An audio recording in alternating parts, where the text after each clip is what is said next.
According to the 2024 Federal Reserve study, the average 20-year-old has only $5,400 in their savings account.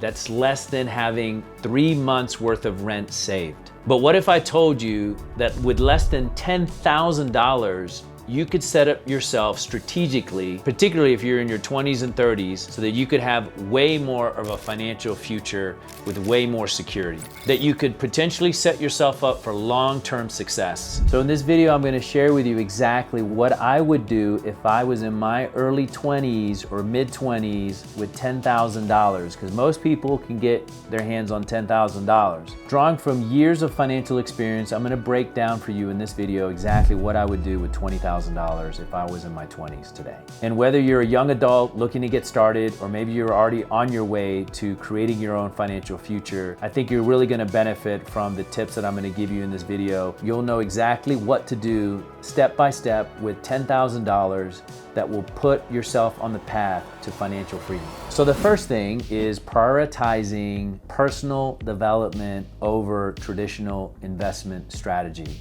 What do I mean by that? What I mean by that is the best thing you could do in your 20s that I wish I had done when I was in my 20s was write down a list on a piece of paper. So what I want to encourage you to do today is I want you to take a piece of paper, and on the left side, I want you to write down your strengths. On the right side, I want you to write down your weaknesses. Now, it'll probably be easier for you to write down your strengths than it would be your weaknesses. So if you feel that you need to get somebody that you trust, that's a good friend of yours, to be a sounding board for you, I would encourage you to do that. And it doesn't mean that they need to browbeat you and tell you all the things that you're bad at, but what they do need to provide you is real, solid, observable information about what it is that they think that you do good and what it is that they think you do bad. Maybe your strengths are that you're great at numbers, you're great at planning things, but on the other side of the paper, you're bad at communicating those ideas to people. Maybe you're afraid to talk in front of a crowd, or maybe you have a hard time dealing with people saying no or objections, and you can't sell, or you don't understand accounting well enough. You need to list out all of these things, and the biggest thing that I would tell you is in this step, you need to be brutally honest with yourself. Okay, so I've had to be brutally honest with myself, and I've spent a lot of time with understanding the basics of accounting and things like that that were weak points for me. So I actually, in my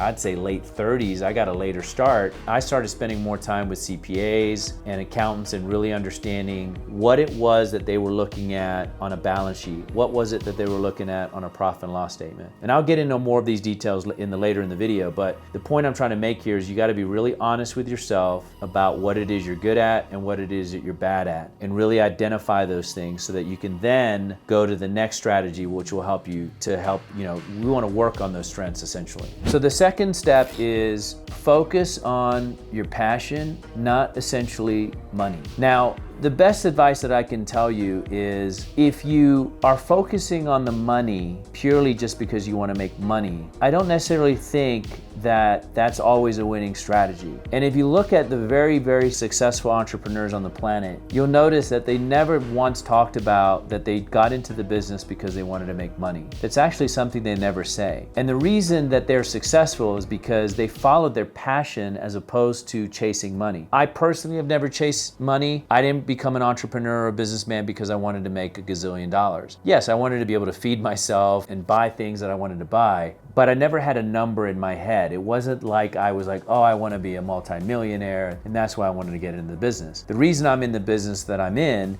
is because I love the healthcare space. We're the largest provider now of medical sleep testing in the United States. And that was my goal. That was my passion. My passion was that I wanted to help people. I wanted to provide them a test that they traditionally couldn't get in rural areas, and it was more cost effective. So I wanted to provide a product or service to my patients that was better quality, had better access, and at a better cost. And that's what I was passionate about. I was passionate about building an enterprise where people could come and grow and make money and do well and have culture and change people's lives. That's what I was more passionate about, not just, oh, I want to make a bunch of money. The people that I have observed over my last several decades in business, the people that are chasing money rarely hit success, or they hit a certain level of success and then they plateau. Because again, in order to be very successful, you have to make a lot of people around you successful. You can't just have this idea that, oh, I want to make a bunch of money and everyone else is just gonna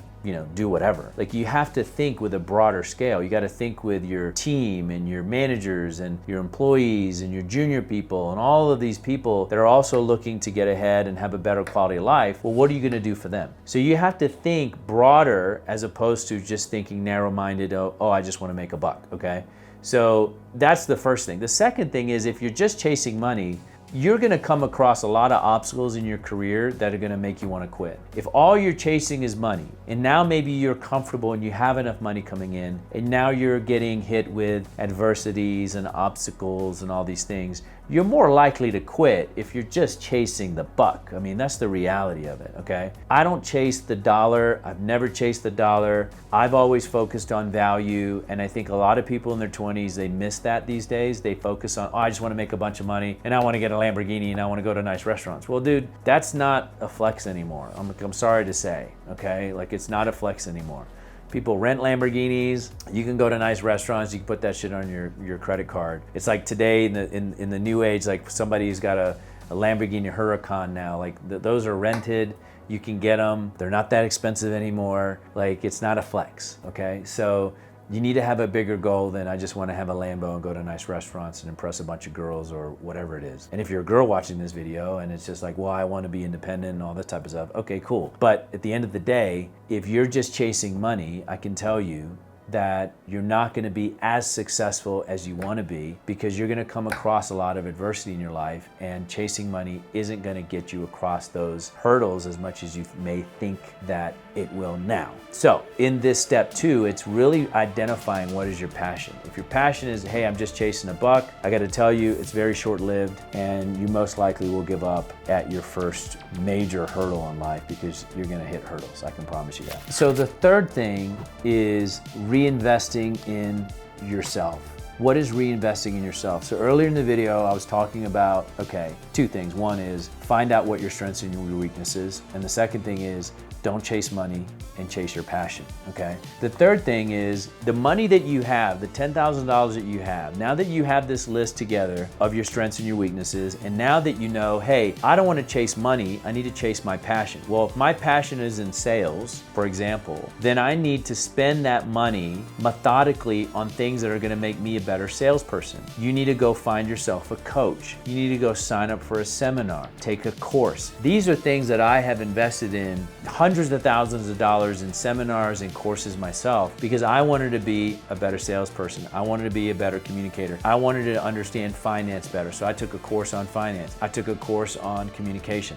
I took a course on building better relationships, how to be a better speaker. I took these courses and invested this money in myself so that I could end up getting to my goal faster than if I had not learned these skills. So you gotta really think about, okay, where can I take this $10,000 and invest it, okay?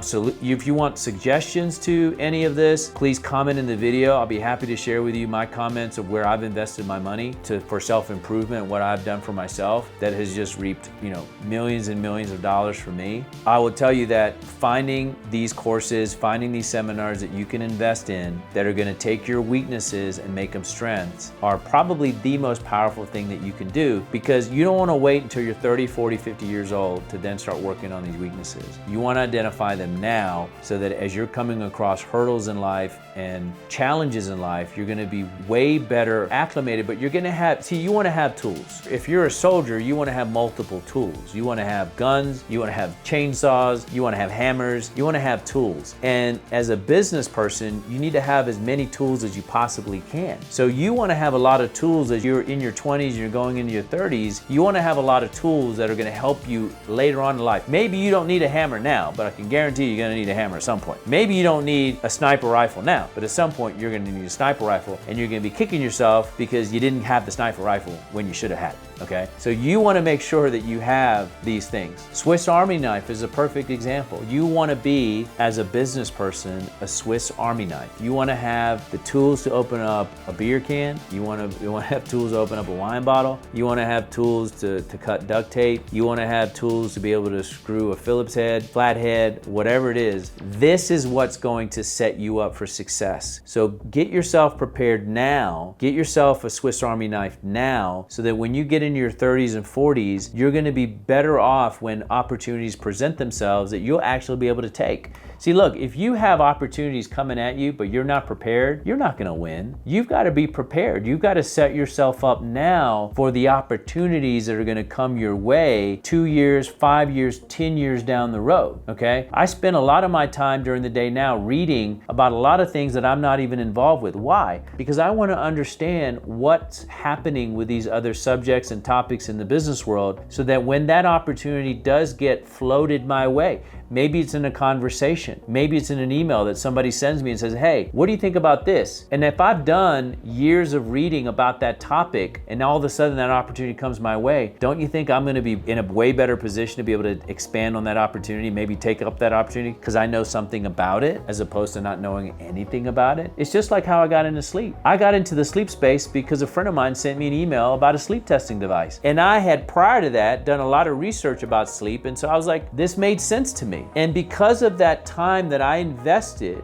without anybody asking me to do it, I did it voluntarily. I was educating myself about a subject because I thought, at some point this will come handy to me because I will have information about something that could help me and serve me better. So you have to really think about your future that way. So spend your 20s learning, spend your 30s learning, so that you can spend your 40s earning. And that's really the key. You want to learn, learn, learn. I mean, that's why you get guys like Warren Buffett still in their 90s, they're reading 3-4 hours a day. They're educating themselves about stuff so that when opportunities come their way, they know more about it. So those are my 3 steps that I highly encourage you to follow. I really hope that you listen to me, to be honest with you, because this is the things that people don't talk about. This is where people make mistakes and they mess up and they find themselves in their 30s and 40s, and then now all of a sudden they're hearing this information and they wish somebody had told them in their 20s. So that's why I made this video.